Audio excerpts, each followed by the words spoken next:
Praise the Lord. இன்றைக்கு ஒரு வசனத்தை பார்ப்போம். இது பிரசங்கி 10ஆம் அதிகாரம் 1வது வசனம். செத்த ஈக்கள் தைலக்காரனுடைய பரிமள தைலத்தை நாரி கெட்டு போக பண்ணும். ஞானத்திலும் கணித்திலும் பேர் பெற்றவனை சொற்பம் மதியினவும் அப்படியே செய்யும் என்று வேதம் சொல்லுகிறது.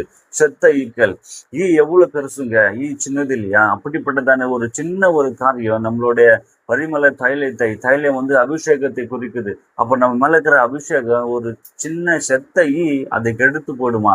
நம்ம பண்ற ஒரு சின்ன ஒரு செயல் நம்மளுடைய அபிஷேகத்தை கெடுத்து போயிடுன்னு சொல்லி வேதம் சொல்லுகிறது. நீங்க நினைக்கலாம், பொய் பேசுறது தப்பா இல்லையா, டிவி சீரியல் பாக்குறது தப்பா அப்படின்னு சொல்லி நினைக்கலாம். ஒரு அரை மணி நேரம் தானே, ஒரு சின்ன ஒரு ரிலாக்ஸேஷனுக்காக நான் பாக்குறேன், ஒரு ஐபிஎல் மேட்ச் தானே, வேலைக்கு போயிட்டு ஒரு மணி நேரம் நான் பாக்குறேன் அப்படின்னு சொல்லி நீங்க செய்கிறதானே ஒரு சின்ன செயல் உங்களை அபிஷேகத்தையே கெடுத்து போடும் என்று பைபிள் சொல்லுது. அந்த சின்ன தான், ஆனா ஈக்கு பின்னாடி இருக்கிற ஒரு மிகப்பெரிய விளைவு நமக்கு தெரியல. அது சின்ன நம்ம செய்கிற அந்த செயல் நம்ம அபிஷேகத்தை கெடுத்து போடும் சொல்லி பைபிள் சொல்லுது. நம்ம அப்படி கெடுத்து போடாதபடிக்கு நாம் பார்த்துக் கொள்வோம். இந்த வார்த்தையை கர்த்தர் ஆசீர்வதிப்பாராக. ஆமென்.